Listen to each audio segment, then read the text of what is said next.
de oftalmitis posquirúrgica y otras historias. Y es básicamente lo que es de cataratas.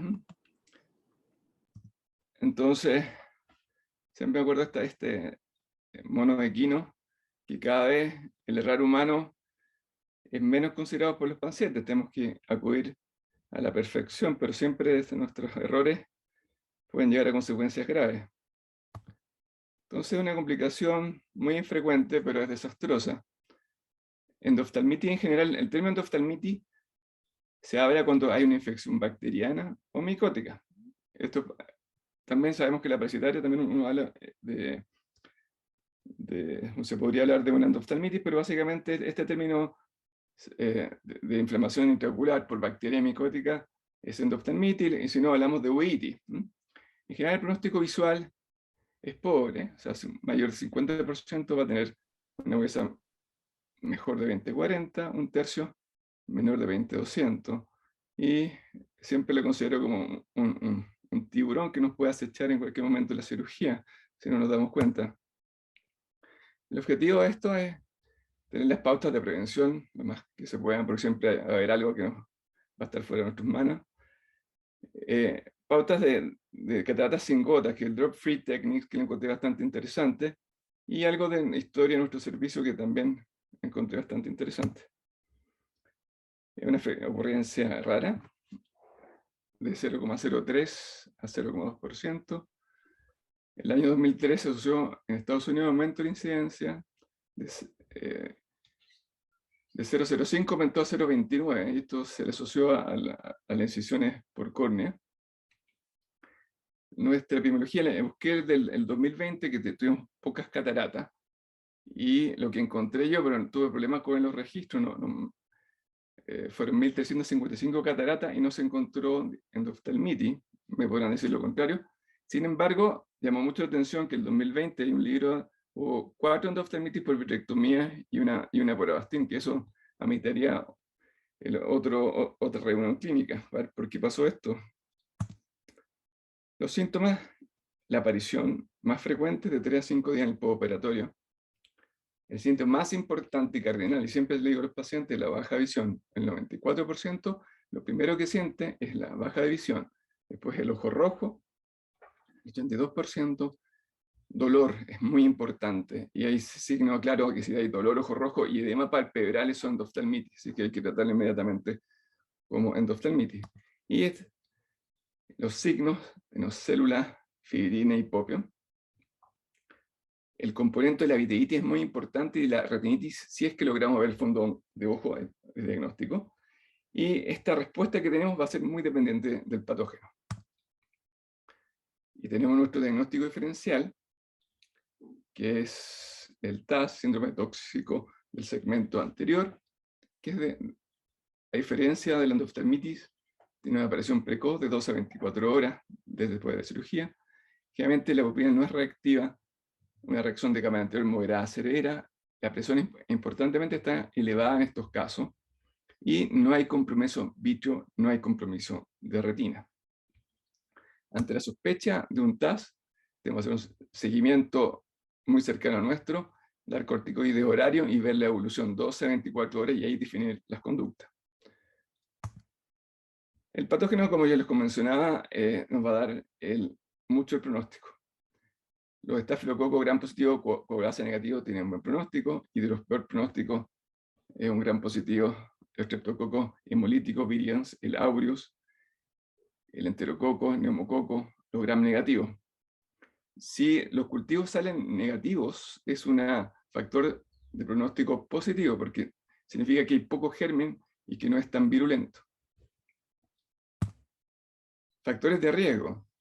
Va a estar dado clásicamente la ruptura capsular, puede estar en 4 o 10 veces la presión de endoftalmitis, el tiempo de cirugía, y esto tiene mucho que ver con la experiencia del cirujano, la inmunosupresión del paciente, la edad de y actualmente se ha agregado otro factor de riesgo, que es el antecedente de inyecciones intravítreas, y aparentemente el uso de antibióticos también en la inyección intravítrea, que hay que tener por selección de flora, sobre todo pensando en las quinulas de cuarta, porque están haciendo resistencia. El mecanismo, básicamente, es la flora bacteriana del paciente, lo que está en las pestañas, en los párpados, en la vía lagrimal. Y la contaminación es durante la cirugía y en el postoperatorio. Hay de ahí tener especial importancia la incisión. Y a pesar de todo lo que hagamos, o que en este trabajo se demostró que a pesar de tomar usopoliona, etc., había una contaminación importante de hasta el 31% de los pacientes operados. Entonces, el preoperatorio de nuestra estrategia, obviamente tenemos que tratar cualquier foco infeccioso. Si tenemos blefaritis, obstrucción de vía lagrimal, todo fuera. Eso tiene que estar todo tranquilo, de ahí se puede operar. El uso de antibióticos preoperatorio, que alguna vez se usó bastante, no tiene tanta base aparentemente, y nuestra puede ayudar al 5% es nuestra piedra angular. La povidona iodada, lo que actúa de la povidona iodada es el yodo libre.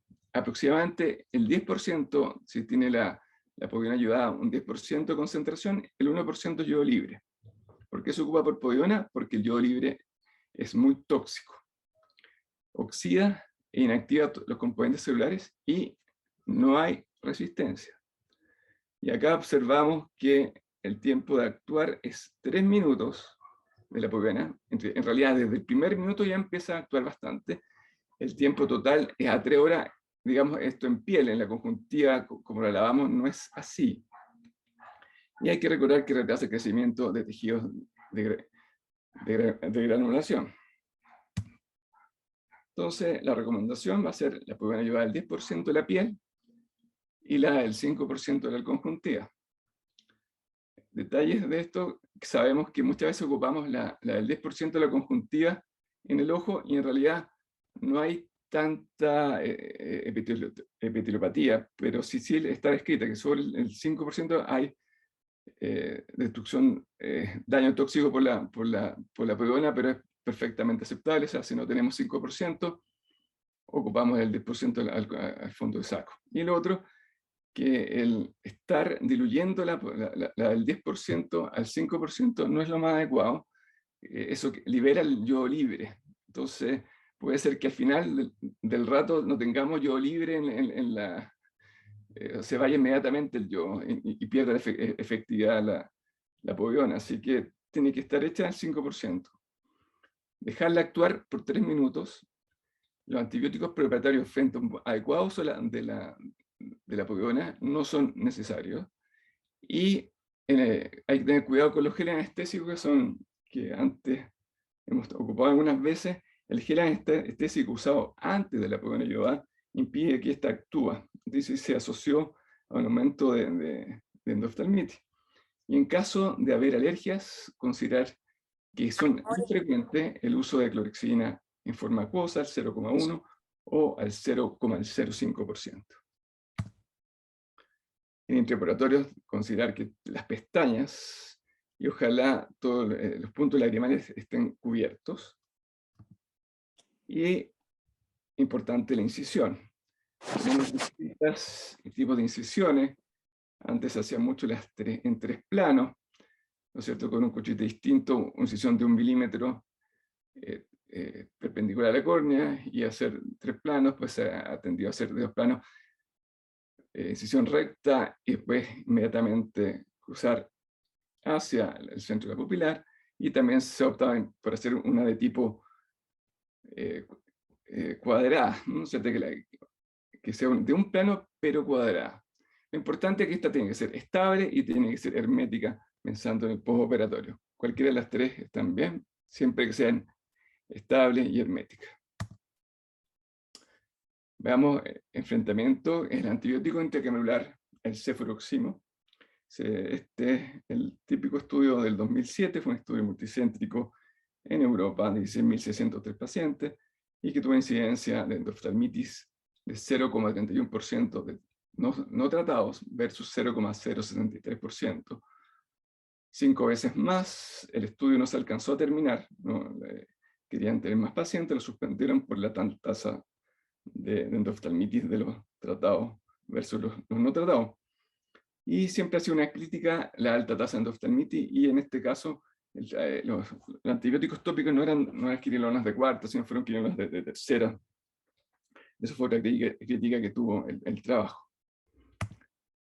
Y tenemos series muy, muy importantes. Por ejemplo, estos hindúes tienen series de 2 millones de pacientes, de 2.400.000 y tantos mil, y que han demostrado que el cefuroximo produce una reducción de incidencia del 39%, el moxifloxacino del 3.5%, 3.5 veces. Tenemos iraquí de Ratiki que comparó cefuroximo y moxi y no encontró diferencia. Y un estudio en India con 2 millones de cirugías de seguimiento de 2013 a 2017, en que ustedes observan que cada vez baja la tasa de la endoftalmitis frente al uso en este caso fue moxifloxacino en cámara anterior. ¿Qué alternativas tenemos para usar? La vancomicina, el cefuroximo y el moxifloxacino.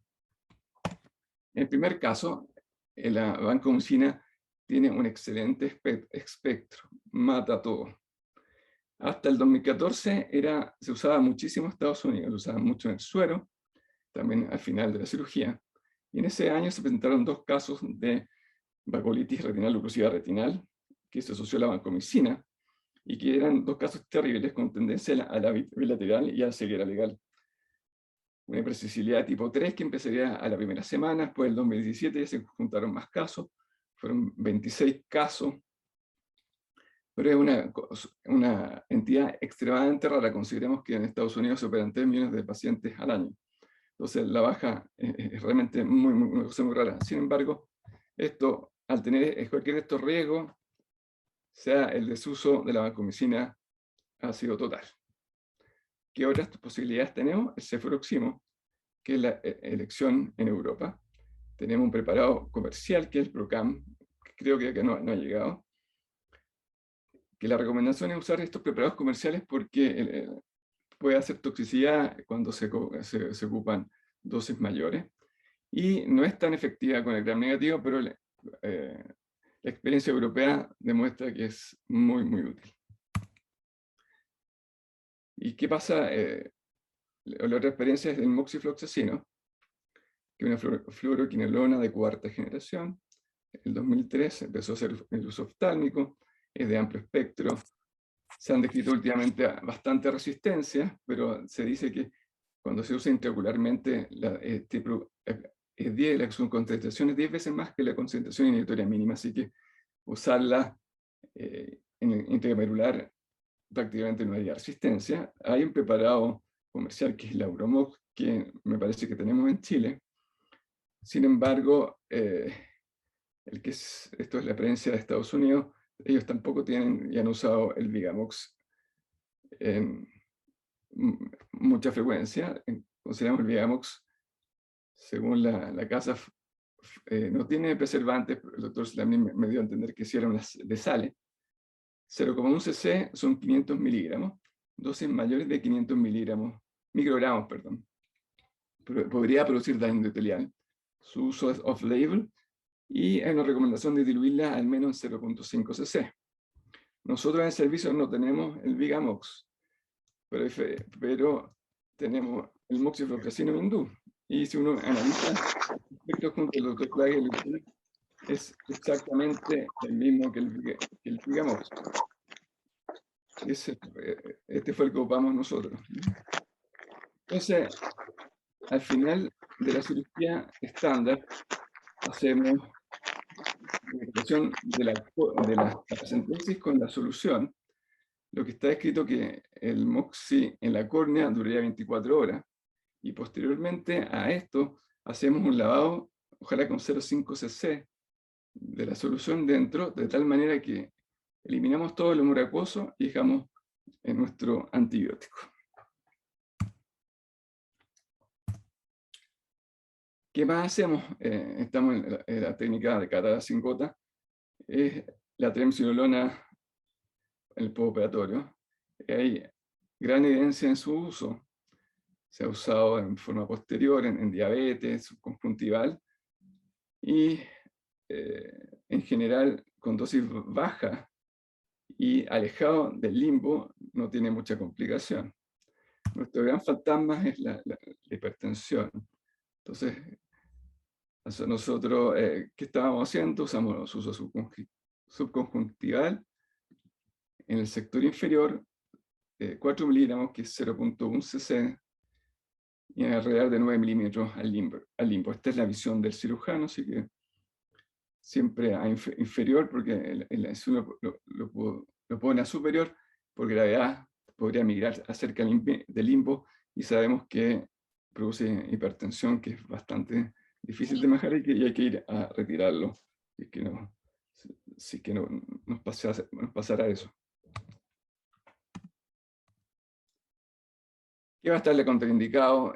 Glaucoma, su sospecha, historia de hiperrespondedor esteroidal, cuidado con los altos miopes, menor 29 milímetros, y si hay antecedentes de herpes, no se va a poder utilizar. Tenemos una experiencia que está dando el doctor Clages, que el Navarrete también ha participado, que es ver alguna experiencia con esto de esta catarata libre de gota, que es básicamente ver nuestro objetivo, el perfil de seguridad, porque ante tanta evidencia, por ejemplo, del uso intracamerular, en los casos de 2 millones de cirugía no tenemos nada que hacer, y ante la baja incidencia de endoftalmitis tampoco, ver disminución de endoftalmitis tampoco no tiene un sentido. Y lo que estamos empezando a hacer es agosto, en las pacientes con catarata estándar, ya habiendo descartado lo que les comentaba anteriormente, glaucoma, herpes, etc., usar esta técnica. Tenemos un N de 20, seguimiento de 2 a 4 semanas, y nuestra experiencia ha sido súper buena. Hemos tenido hipertensión de 22 que se ha manejado con o sin gotas de 2, y el postoperatorio es absolutamente normal, considerando con nuestro operatorio con gotas. Y le damos solo lágrimas, y eso, me acuerdo que el primer caso lo vio un becado y le dejó mixto, ¿no? Otro becado que no está al tanto, y le dejó mixto, y acá así queda el depósito del Kenalog. Entonces, concluir que la catarata es una cirugía de puros detalles, que si algo no sale bien, va siendo más difícil y más desastroso en los pasos siguientes. El antibiótico intracamerular es algo que deberemos tenerlo bastante presente, sobre todo si tenemos ruptura capsular posterior, una diálisis anular. Yo no mencioné mucho, pero parte de la técnica es el uso de lidocaína o adrenalina intracamerular. La lidocaína yo desde hace como 10 años que la uso en todos los pacientes, así que por eso ni la menciono.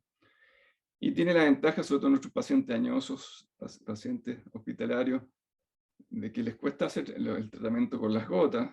Lo dejamos listo y vamos a ir viendo qué complicaciones vamos teniendo, pero al principio es una técnica que es muy fácil de adaptar y que ofrece ventajas. Les contaremos qué encontramos con nuestros perfiles de seguridad. Esto es